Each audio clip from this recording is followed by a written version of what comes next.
오늘 본문은 예수께서 두아디라 교회에 보내신 편지입니다. 여기서 예수님이 그들의 믿음만을 아신다라고 하지 않고 그들의 사업과 또 사랑과 섬김과 인내를 아신다, 이렇게 말씀을 하고 있습니다. 예수님이 그들의 믿음도 아시지만 믿음이 있으면 그것만으로 예수님이 족하다라고 하시는 게 아니고 여기에 그들의 사업, 그 말은 행위라는 뜻이고 또 사랑, 섬김, 인내, 이것을 그들의 믿음과 같이 보신다라는 뜻입니다. 이 말은 우리가 이 모든 것을 가져야 구원을 받는다는 뜻은 아닙니다. 우리가 믿음으로 구원을 받습니다. 그것은 변함이 없는 진리입니다. 그러나 우리의 신앙을 구원받기 위한 최소의 단위로 축소하려고 해서는 안 되는 것입니다. 많은 사람들이 믿음으로 구원받으니까 그것으로 족하지 않느냐 하고 거기에 더 이상 성장이 없고 변화가 없고 거기에서 멈추려는 사람들이 많이 있는데, 여러분, 구원받는 것만이 우리의 목적이라면 이미 구원받는 사람들은 앞으로 뭘 하면서 살겠습니까? 그러니까 우리가 우리의 삶에서 하나님을 더욱 극대화하고 내 자신을 최소화하는 것은 우리의 구원을 얻기 위한 것이 아니고 이미 구원받는 사람들에게 주님이 요구하시는 것들이 있기 때문입니다. 그렇기 때문에 예수님이 그들의 믿음도 보시고 사랑, 섬김, 인내, 그리고 그들의 행위도 보신다, 이렇게 말씀을 하십니다. 그리고 19절에 내 나중 행위가 처음 것보다 많도다. 아주 귀한 말씀입니다. 옛말에 용두사미라는 말이 있지요. 용두사미. 많은 사람의 삶이 용두사미와 같습니다. 그래서 처음에 하는 행위가 나중에 하는 행위보다도 많습니다. 시간이 지나갈수록 그들의 열정이나 그들의 수고하는 것이 점점 줄어듭니다. 이 아티스트들을 보면은 비틀즈라든가 무슨 미술이든 음악이든 어떤 계열에 있는 아티스트들도 그들의 창작 활동을 보면 젊었을 때 집중되어 있는 것을 볼 수 있습니다. 특별히 미혼일 때 집중되어 있는 것을 볼 수 있습니다. 비틀즈는 그들이 20대에 지은 곡을 가지고 일평생 울고 먹습니다. 20대에 그 모든 세계적인 곡들을 만든 것입니다. I want to hold your hand니 그 이외의 수많은 곡들을 20대 미혼이었을 때 작곡 작사했습니다. 그렇다고 그들의 재능이 없어진 것은 아닌데 30대, 40대, 50대, 60대가 되면서도 여전히 창작 활동을 하지만 옛날에 만든 곡들만 못하다는 것입니다. 이것이 비틀즈만 그런 것이 아니고 대다수의 아티스트들이 그렇습니다. 그들이 젊을 때의 그 창작의 에너지가 넘쳐 흐르고 천재성이 번뜩이는데 시간이 지나갈수록 그것이 줄어든다는 것입니다. 그러나 세상 사람은 그럴지라도 믿음은 그래서는 안 되는 것입니다. 하나님이 하시는 일은 나중에 하시는 일이 처음에 하시는 일보다도 더 많습니다.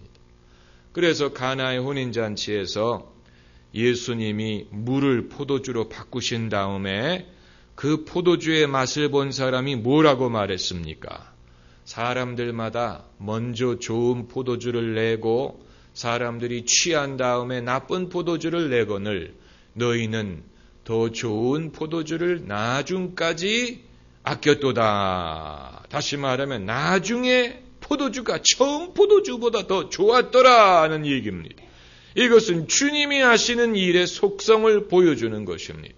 구약의 학개서를 가면 학개라는 선지자가 이제 예루살렘의 성전에 대해서 말할 때 그가 말하기를 나중 영광이 이전 영광보다 크다고 말하는 구절이 있습니다. 성전의 영광이 나중 영광이 이전 영광보다 더 크다. 옛날의 영광도 컸는데 이후의 영광이 더 크다는 말입니다. 우리도 그래야 되는 것입니다. 찬송가 가사대로 이전보다 더욱 사랑합니다. 그러나 많은 사람들은 이전보다 더욱 사랑하는 경우보다는 이전보다도 못하는 경우가 얼마나 많은지 모릅니다. 부부도 처음에 사귈 때만큼 사랑하지 않고 직장에 대해서도 그렇고 직분에 대해서도 그렇습니다. 처음 마음을 그대로 유지하는 사람을 찾기가 어렵습니다. 제가 오래전에 시카고에서 열린 세계 선교대회에 참석을 해서 첫 번째 날 저녁에 한국 선교사님들 수백 명이 부름받아 나선 이 몸, 그 곡을 특송을 부르는데 너무 은혜가 돼서 눈물을 펑펑 흘렸습니다.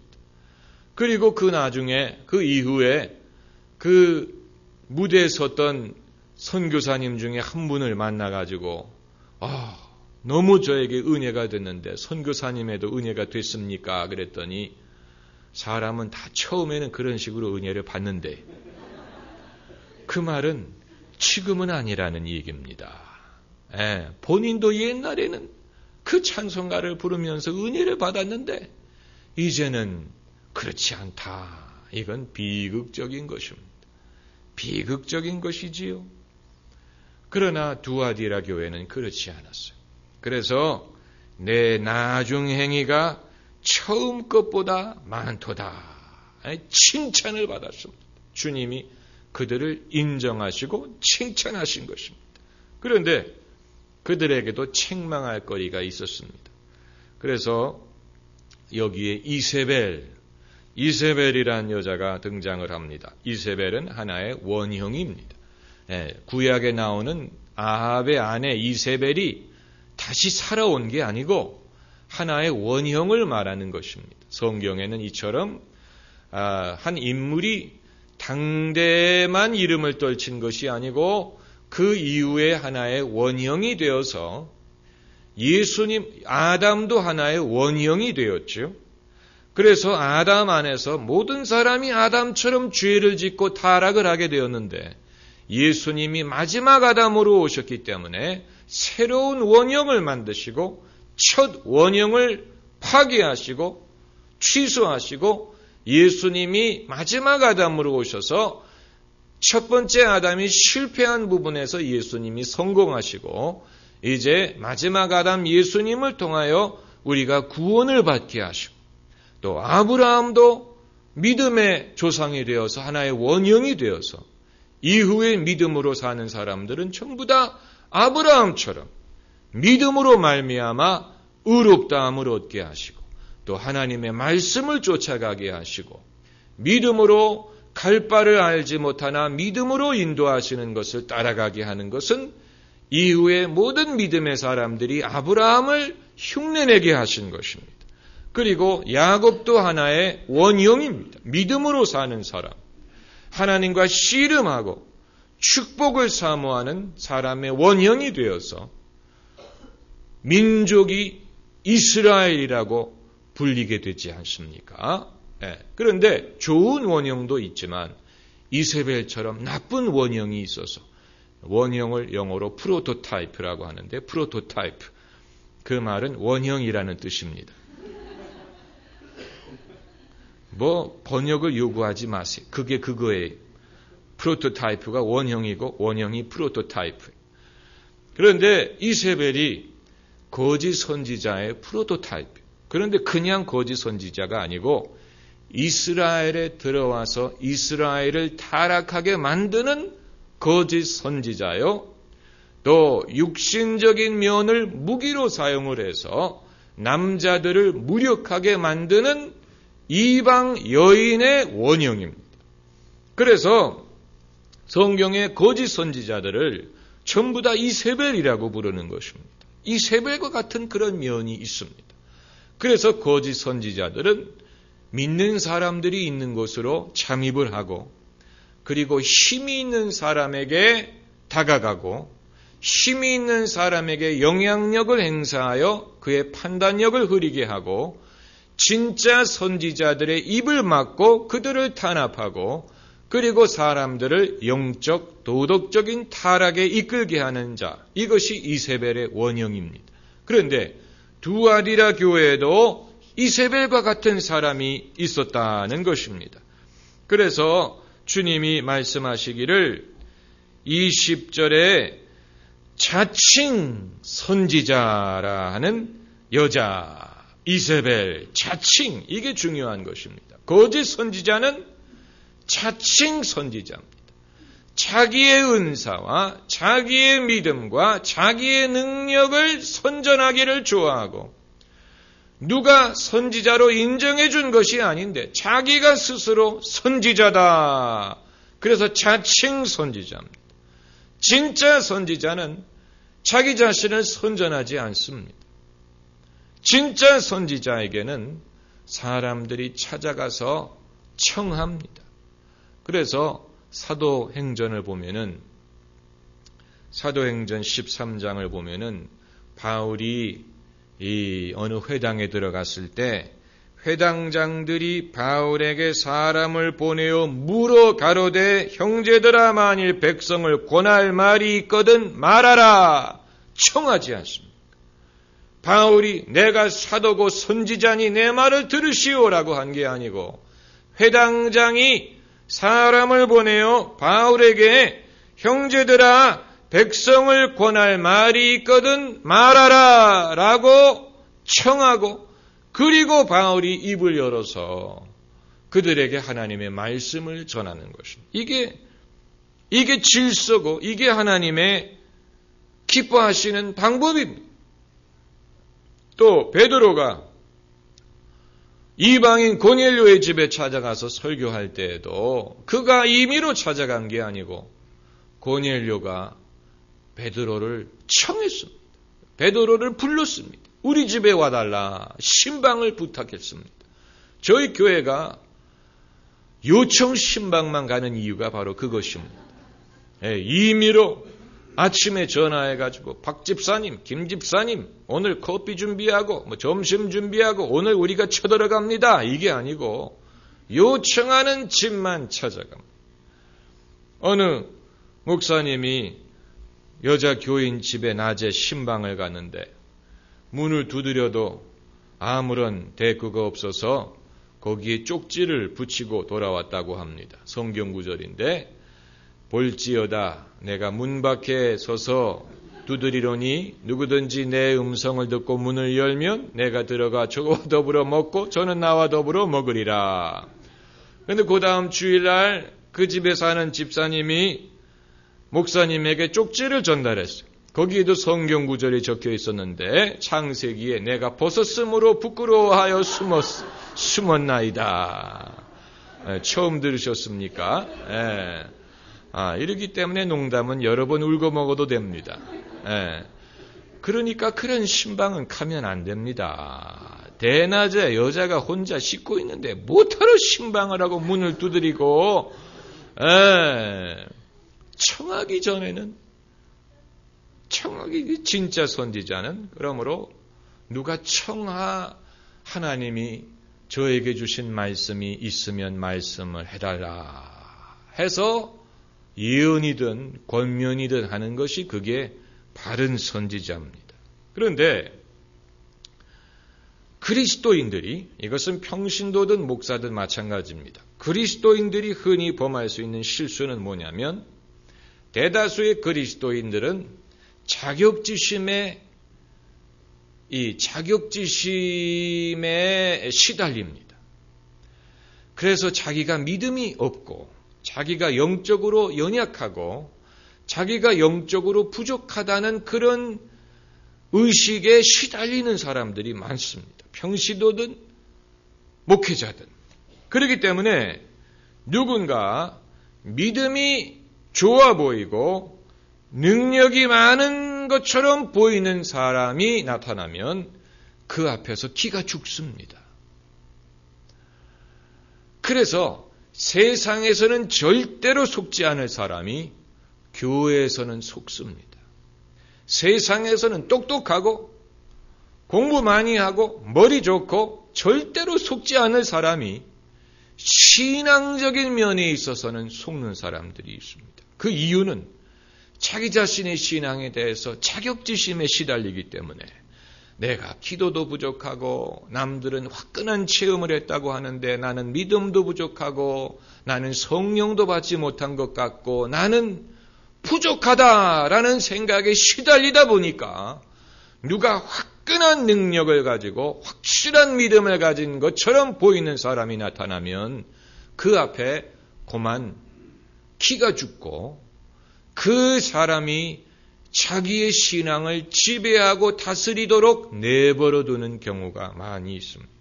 목회자들 중에도 뭔가 자기가 능력이 부족하다고 생각하고 거기에 시달리는 목회자들은 누군가가 목회를 부응하게 할 수 있는 그런 비결이나 깊은 가르침이나 능력을 전수해 주겠다 하는 사람이 나타나면 그 앞에서 머리를 들이밀고 안수기도를 부탁하고 그의 제자가 되려고 합니다.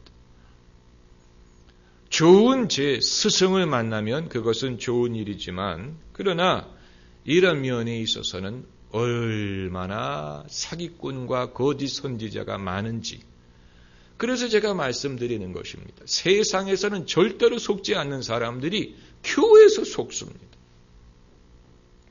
제가 대학을 다닐 때 어느 미국인 학생과 종교에 대해서 대화를 한 적이 있습니다. 같이 저녁을 먹으면서 종교에 대한 대화를 했습니다. 제 목적은 전도를 하기 위한 것이었는데 그가 자신의 영적인 경험에 대해서 말을 했습니다. 어느 뉴에이지 지도자를 찾아간 적이 있었다고 합니다.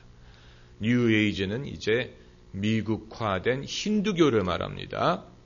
어느 뉴에이지 지도자를 찾아갔더니 그 사람이 이 학생의 머리에다가 이마를 손가락으로 딱 건드리더래요. 손가락으로 딱 건드리는 순간에 전류가 그 손가락을 통해서 전류가 들어오더래요.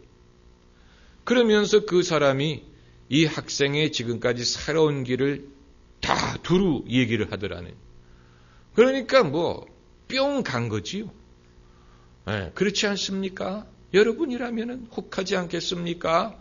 머리에다가 손가락을 딱 댔더니 거기에서 전류가 흐르고 그리고 내 삶을 훤히 칙을 읽는 것처럼 말하더라는 것입니다.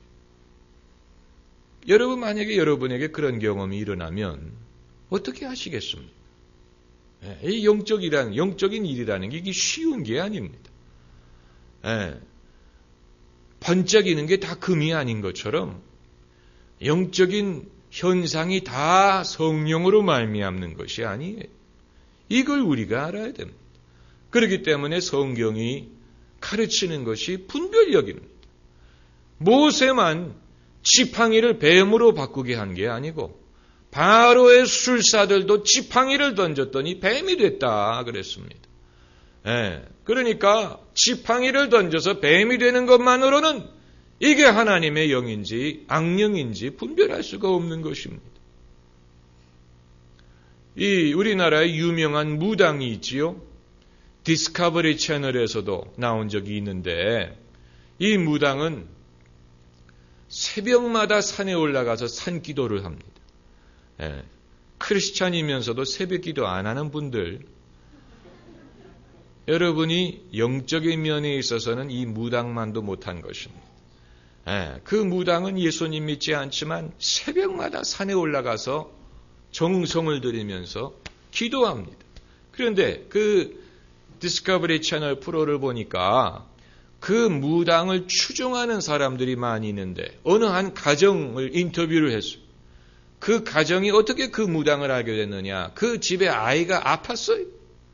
그래서 그 아이를 무당에게 데려갔더니 푸닥거리를 해줬는데 병이 나았어요. 그래서 그때부터는 그 무당을 섬기는 것입니다.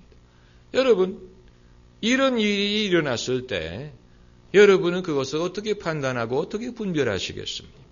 만약에 여러분이 그런 입장에 있었다면 어떻게 하시겠습니까? 이 가정이 이후에 이 무당이 이게 길이 아니다라고 생각을 하고 떠나려고 해도 쉽게 떠나지 못할 것입니다. 왜냐하면 이 무당이 우리 아이를 고쳐줬는데 떠나가면 부정타지 않을까? 그 병이 도로 발생하지 않을까? 그런 두려움이 있는 것입니다. 네. 그렇기 때문에 이런 영적인 일에 대해서는 함부로 사람들과 얽매이는 것이 좋지 않습니다.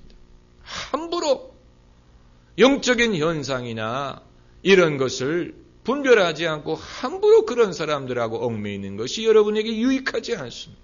우리에게 유익하지 않습니다. 그렇기 때문에 나는 강하고 믿음이 강하고 얼마든지 감당할 수 있다 하는 생각으로 함부로 무슨 점을 본다든가 무슨 점쟁이를 찾아간다든가 무슨 별자리를 본다든가 이것이 여러분에게 전혀 유익하지 않습니다. 전혀 유익하지 않습니다. 마귀는 그런 것을 통하여 여러분을 미혹할 것입니다. 여러분의 마음에 거짓을 심어주고 그 거짓이 두고두고 여러분을 괴롭히게 할 수도 있습니다. 왜냐하면 거짓말은 한 번 들으면 머릿속에서 쉽게 벗어나지 않습니다.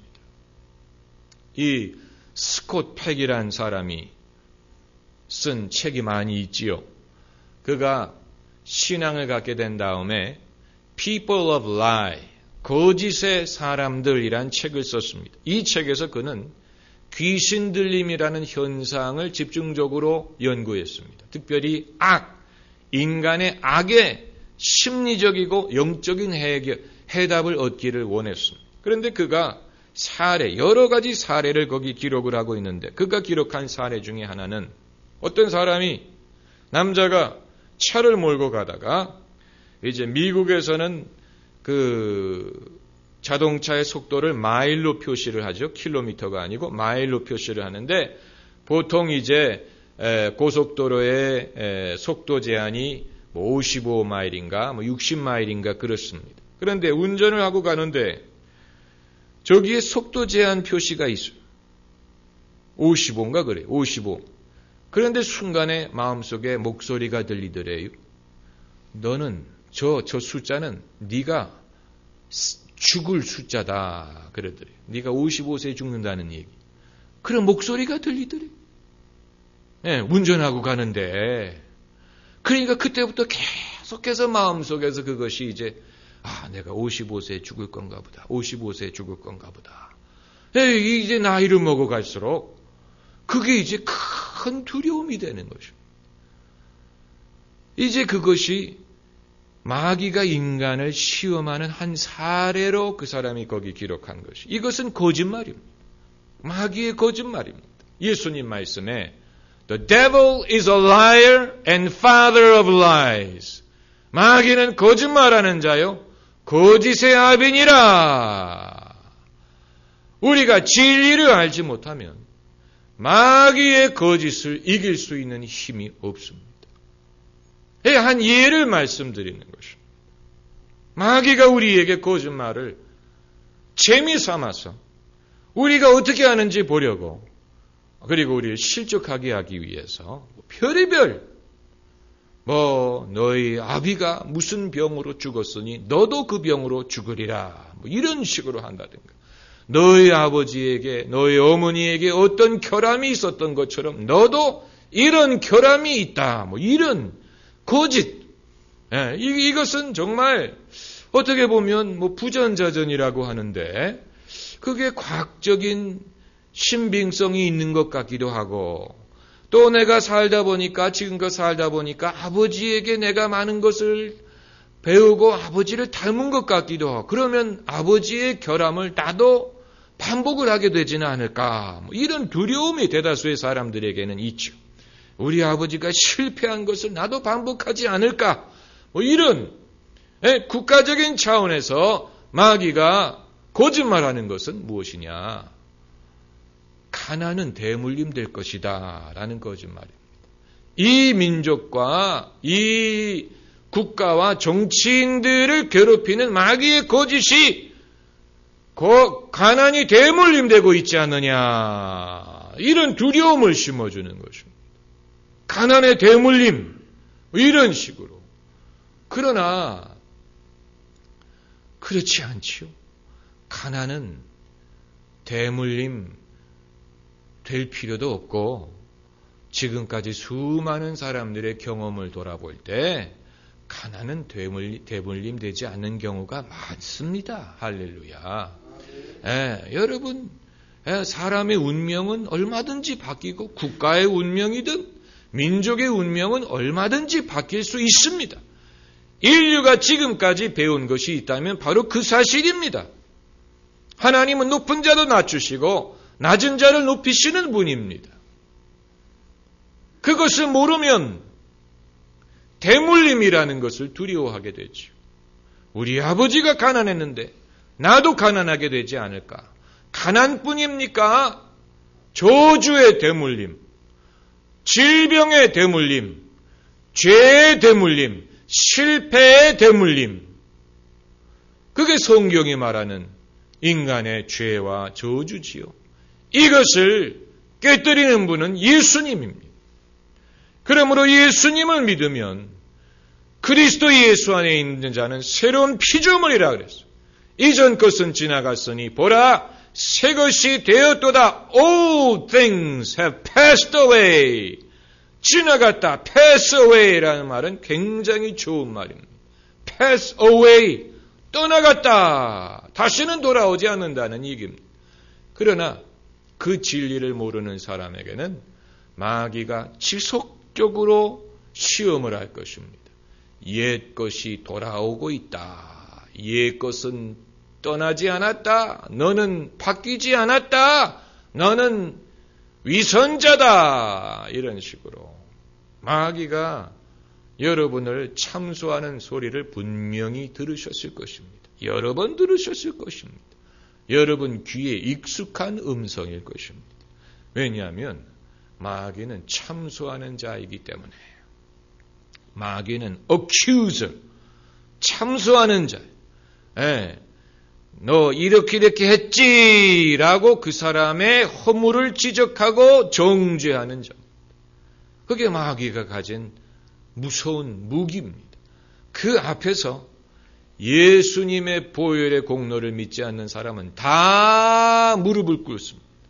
다 무릎을 꿇을 수밖에 없습니다. 왜냐하면 마귀에 참소하는 것이 옳기 때문에 우리가 죄인이라는 사실, 우리가 죄를 범했다는 사실, 우리가 연약하다는 사실, 우리에게 어떤 허점이 있다는 사실이에요.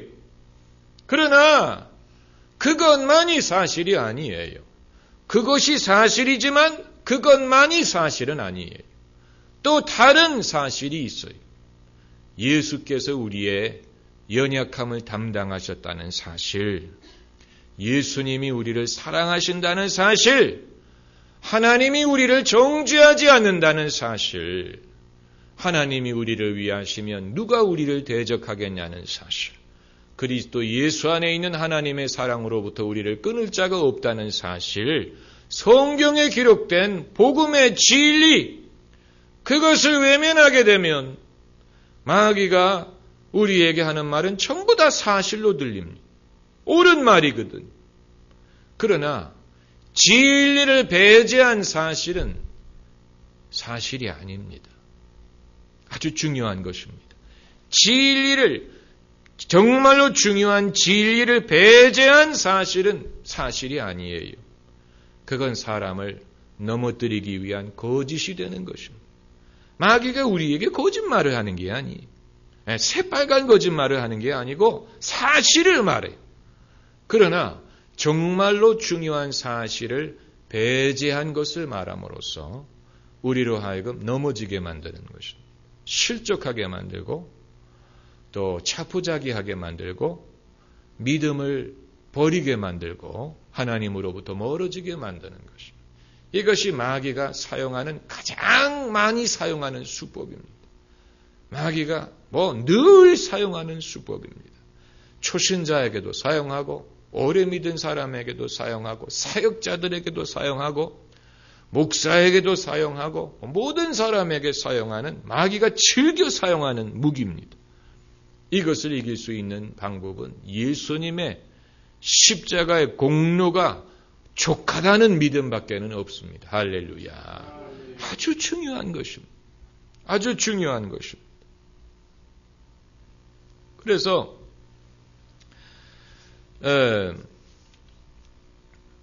이런 미혹에 빠지지 않으려면 어떻게 해야 되느냐? 이세벨의 미혹 같은 데 빠지지 않으려면 어떻게 해야 되느냐? 첫째는 하나님의 은혜에 대한 믿음, 여러분에게 주신 하나님의 은혜가 족하다는 사실을 믿어야 됩니다. 그것은 하나님에 대한 믿음인데 역설적으로 여러분 자신에 대한 믿음이기도 합니다. 왜냐하면 하나님이 주신 믿음 때문에 여러분이 부족함이 없다는 것을 믿는 것이기 때문에 하나님이 주신 믿음 때문에 여러분이 부족한 게 없다는 것을 믿어요. 시편 23편에 있는 말씀대로 여호와는 나의 목자시니 내가 부족함이 없으리로다. 하나님의 은혜가 족하기 때문에 내가 부족함이 없어요. 이런 자신감이 있어야 됩니다. 이런 자신감이 있어요. 이런 자신감이 없으면 누가 그리스도가 여기 있다, 그리스도가 저기 있다 할 때 쫓아갑니다. 미혹당합니다. 이런 자신감이 없으면. 그리고 둘째는 어떤 깊은 가르침을 쫓아가려고 하면 안 됩니다. 오늘 본문에서도 사탄의 깊은 가르침이란 말이 나옵니다. 사탄의 깊은 24절에 두아디라에 남아있어 이 교훈을 받지 아니하고 소위 사단의 깊은 것을 알지 못하는 너희에게 말하노니 이 이세벨이 깊은 것을 가르친다고 주장을 해서 깊은 것. 여러분 성경 말씀은 무슨 깊은 진리가 아닙니다. 이것은 어린아이들도 깨우칠 수 있는 진리지 무슨 특별한 사람들이 깨우칠 수 있는 그런 영적인 깊은 그런 것이 아닙니다. 그런 것 쫓아가다가 시험에 듭니다. 그런 것 쫓아가다가 이단에 빠집니다. 여러분 누가 성경 공부를 가르치는데 아주 들어본 적이 없는 아주 깊은 영적인 것을 가르친다. 그러면 해 아래 새로운 것이 없다 그랬어요. 하고 가지 마세요. 그게 거짓입니다. 깊은 것, 이 마귀의 깊은 것이지요. 성경에도 이제 하나님의 깊은 것이라고 하지만 바울은 그것이 십자가라고 했지 무슨 영적인 무슨 지식 이런 걸 말한 게 아닙니다. 우리 성경 구절 한 구절 찾아봅시다. 디모데전서 1장 3절 말씀. 디모데전서 1장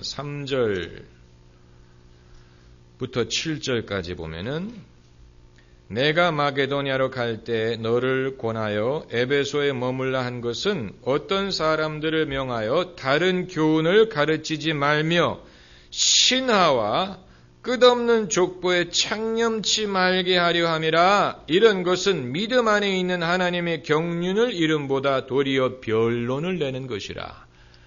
성도들 말다툼하게 만든다는 얘기입니다. 경계의 목적은 경계라는 말을 신앙 교육이란 말로 바꿀 수 있습니다. 신앙 교육의 목적은 청결한 마음과 선한 양심과 거짓이 없는 믿음으로 나는 사랑이거늘. 우리가 성경을 배우든 뭐 1:1 양육을 하든 무엇을 하든 그 목적이 뭐냐, 무슨 깊은 것을 통달하기 위한 것이 아니고 청결한 마음을 얻고 선한 양심을 갖고 거짓이 없는 믿음으로 나는 사랑을 실천하기 위한 것입니다. 그게 우리의 목적입니다. 만약에 우리가 성경을 배우던 은혜를 받아서 여기에 이르지 못한다면 그것은 다 헛것입니다. 그래서 사람들이 이에서 벗어나 헛된 말에 빠져 율법의 선생이 되려 하나 자기의 말하는 것이나 자기의 확증하는 것도 깨닫지 못하는도다. 그러니까 이런 사랑이든 양심이든 청결한 마음이 너무 심플하니까 여기에서 벗어나는 사람들이 있다는 것입니다. 벗어나서 헛된 말에 빠지는 것입니다. 헛된 말. 2000년 전에도 이런 시험이 많았습니다. 그렇기 때문에 사도 바울도 그것을 경계하고 또 요한계시록에도 그것을 경계하는 것입니다. 다시 요한계시록으로 돌아가서 21절에 내가 그에게 회개할 기회를 주었으되 그 전에 20절을 보면은 그가 내 종들을 가르쳐 꾀어 행음하게 하고 우상의 제물을 먹게 하는도다. 그러니까 거짓 선지자는 무엇으로 아느냐? 열매로 안다. 열매가 이렇다는 것입니다. 뭐 깊은 것을 가르친다고 했는데 결국은 사람들이 죄를 짓고 하나님을 떠나가고 옳은 신앙을 버리게 만든다는 것입니다. 그래서 23절을 보시면은 또 내가 사망으로 그의 자녀를 죽이리니, 이런 구절은 그냥 지나치면 안 됩니다. 제가 이 구절을 읽으면서 사망으로 그의 자녀를 죽이리니, 그냥 죽이리니라고 하지 왜 사망으로라고 했을까? 이런 것을 캐치할 수 있어야 됩니다. 그래서 제가 영어 성경을 찾아보지 않았겠어요? 그랬더니 NIV 성경에는 내가 그녀의 자녀들을 죽이리니 I will kill her children 이렇게 돼 있더라고요. 그래서 그냥 평범한 사람 같으면 그런가 보다 하고 덮겠지만 저는 평범하지가 않기 때문에 그럴 리가 없다. 그래서 4개의 영어 버전이 있는 성경책을 폈어요. 그랬더니 킹 제임스 버전에는 I will kill them with death 라고 되어 있더라. 내가 죽음으로 그들을 죽이리라. 그러니까 이 개역 성경하고 똑같은 거예요. 그래서 제가 헬라어 원본 성경을 찾아보지 않았겠어요? 물론 그 밑에 이제 영어 번역이 따라 있는 헬라어, 헬라어 다 잊어버렸어요. 그러나 적어도 그걸 읽을 줄은 알아요. 헬라어를 보니까 헬라어 원본에 바로 이렇게 돼 있어. 내가 죽음으로 그들을 죽이리라. 죽음으로라는 말을 한번 반복했어.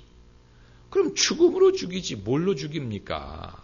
그러나 여기에 깊은 지혜가 있는 것입니다. 하나님이 죽이긴 죽이는데 생명으로 죽일 때가 있어.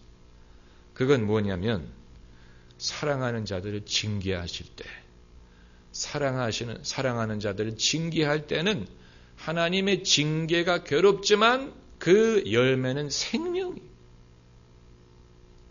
그러나 죽음으로 죽이실 때는 이것은 버림받은 자를 말하는 것입니다. 버림받은 자는 죽음으로 죽이는. 반대로 사랑하는 자를 징계할 때는 생명으로 죽여서 몸은 죽더라도 영은 살게 하시고 몸은 아프고 몸은 병들더라도 영이 회개하게 하신다든가 그럴 목적으로 궁극적으로는 선한 결과를 얻게 하실 때가 있습니다. 그러나 여기에서 죽음으로 사망으로 그를 죽인다. 이것은 하나님의 심판을 말하는 것입니다.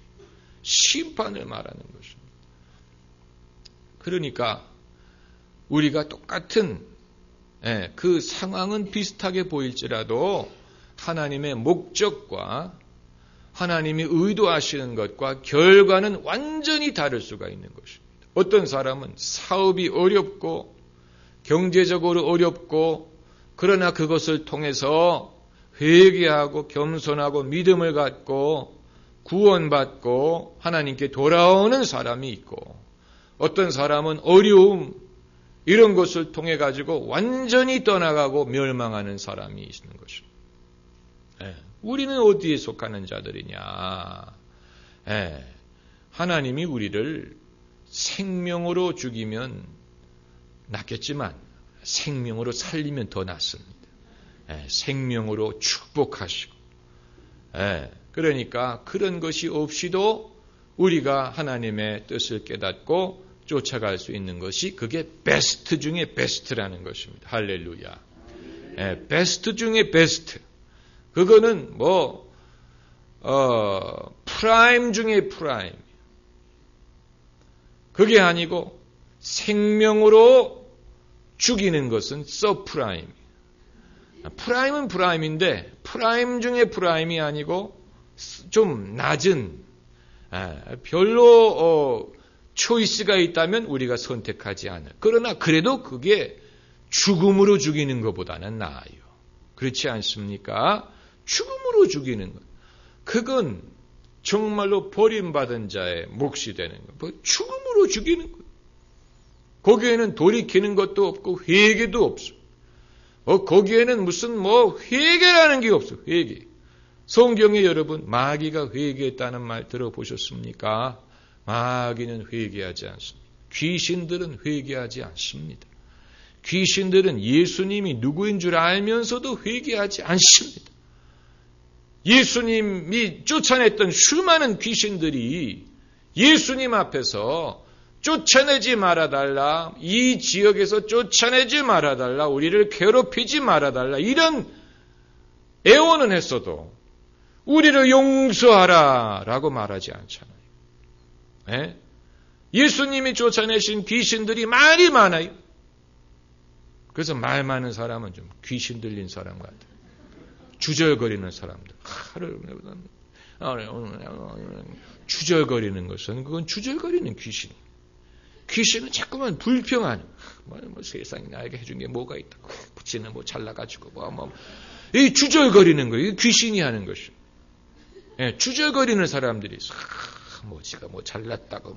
아유 꼴 보기 싫어. 아유 이 귀신이 하는 거예요. 성령 충만한 사람은 그런 식으로 말하지 않습니다. 주절거리면 안 돼. 귀신은 주절거리. 이 정신 혼동스러운 사람이 자꾸 주절거리잖아요. 말을 하면 혼자 말하고. 이게 귀신 같은 거예요. 귀신들이 말이 많은데 예수님에게 나는 당신이 누군지 안다. 그리고 때가 이르기 전에 우리를 괴롭히기 위해서 왔느냐. 그리고 우리를 무적행으로 쫓아내지 말고 우리를 이 지역에서 쫓아내지 말아달라.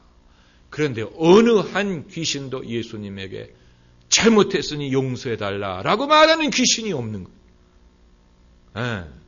귀신들은 회개하지 않습니다. 그들은 회개하거나 구원받지 못합니다.